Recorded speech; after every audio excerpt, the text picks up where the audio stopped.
Hi guys, good morning. Sorry, hindi ko na napakita sa inyo ang paggawa ng fresh pesto. Yan, gumagawa ako ngayon ng fresh na pesto, basil leaves, lemon juice, olive oil, pine nuts, salt and black pepper lang. So, hindi ko na napakita ng buo kasi nagmamadali na ako.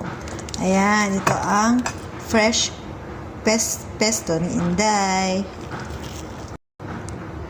Hi guys, ayan. So, kanina gumawa tayo ng pesto sauce.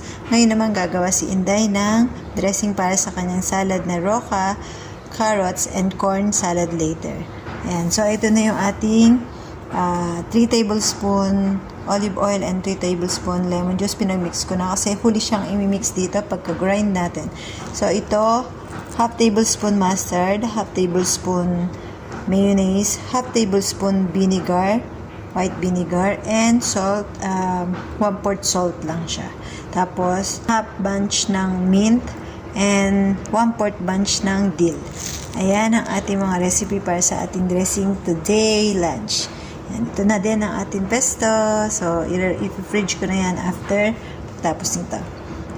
Ayan, magsisimula na si Inday grind, and then after grind, imimix lang natin with spoon. Imimix ng spoon ang ating liquid ingredients. Ayan.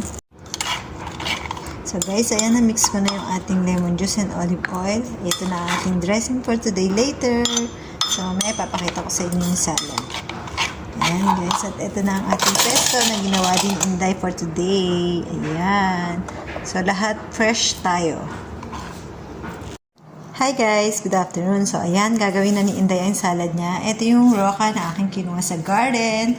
So tinanggal ko yung mga sticks kasi ito yung mapapait. So hinimay-himayan ni Inday at pinili ang magagandang dahon. Ayan, so ito na yung aking dressing na ginawa kanina para sa ating salad. Siyempre na shredded ko na ang carrots at na-boil na din natin ang corn. Ayan, so napakasimple ng salad ngayon. Pero yung dressing bonggang-bongga. Ayan. Naman sa kabilang side, ang ating recipe for today, ang pasta. Chicken pasta with pesto sauce. Ito yung ginawa ko naman pesto kanina din. So, meron tayong parmesan cheese. 4 tablespoon yan. 2 para sa pagluluto at 2 para on top. And then, garlic at tomato. So, ayan. So, half cup salt tayo, black pepper, and crushed chili. Oregano herbs. Ayan. Ang ating mga ingredients, syempre may olive oil tayong gagamitin instead na cooking oil. Ayan, guys. So,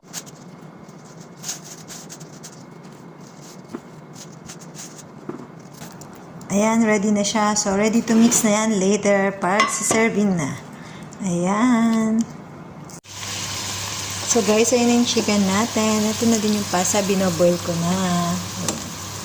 So half packet lang yan ng brown pasta. Ayan, ilalagay na natin ng cherry tomato. Ayan. So ayan guys, dapat hindi ma-mushy ang ating cherry tomato, kaya ganyan.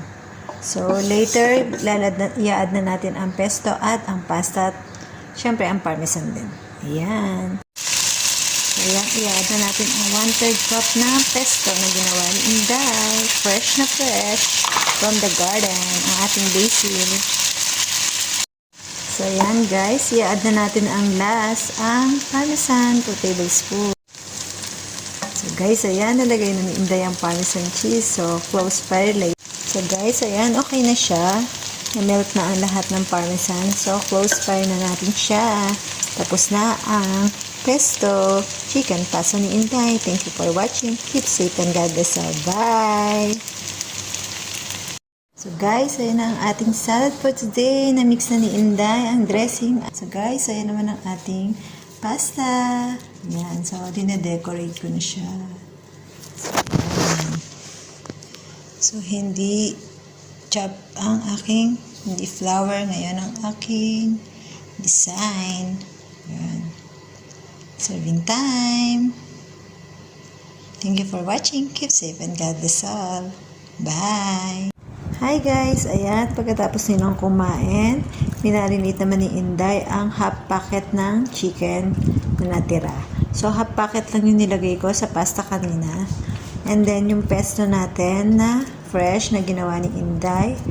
At 1/3 lang ang ginamit ko doon. So, the rest, ito, ayan, ipinamarinate nga sa chicken. At meron akong itinirang 1 tablespoon para sa dressing later. Dahil dito ang i-dinner nila sa salad later. So, ayan guys, ang fresh pesto natin.